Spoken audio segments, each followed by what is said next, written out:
দাবী যে মিচিং জাতীয় দাবী যে আলি আই লৃগাংটো ৰাজ্যিক বন্ধ দিব লাগে, যাতে আমাৰ জনগণে আলি আই লৃগাংটো উপভোগ কৰিবলৈ বা পালন কৰিবলৈ উদযাপন কৰিবলৈ সুযোগ পায়।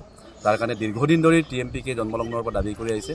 আৰু যোৱাকালি কেবিনেটত মাননীয় মুখ্যমন্ত্ৰী ডক্টৰ অনুজ পেগু তেখেতসকলৰ নেতৃত্বত কেবিনেটত ঘোষণা কৰিছে এইবাৰ পৰা আলি আই লৃগাংটো ৰাজ্যিক বন্ধ হ'ব।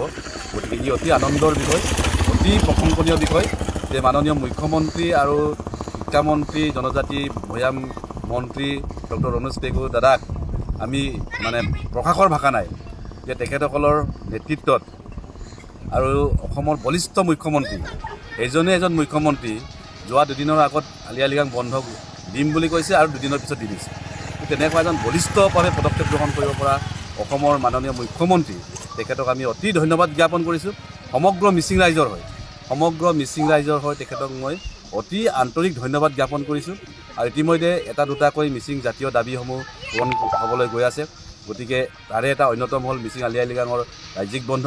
গতিকে মাননীয় মুখ্যমন্ত্ৰী মহোদয় আৰু মাননীয় শিক্ষামন্ত্ৰী মহোদয়, ভৈয়াম জনজাতি মন্ত্ৰী মহোদয় আৰু অসম চৰকাৰৰ সকলো মন্ত্ৰী MLA সকলোকে আমি ধন্যবাদ জ্ঞাপন কৰিছোঁ যে সকলোৱে সহমতত আজি আলি আই লৃগাংটো ৰাজ্যিক বন্ধ ঘোষণা কৰিছে। তাৰ কাৰণে তেখেতসকললৈ মই গভীৰ আন্তৰিক ধন্যবাদ জ্ঞাপন কৰিছোঁ।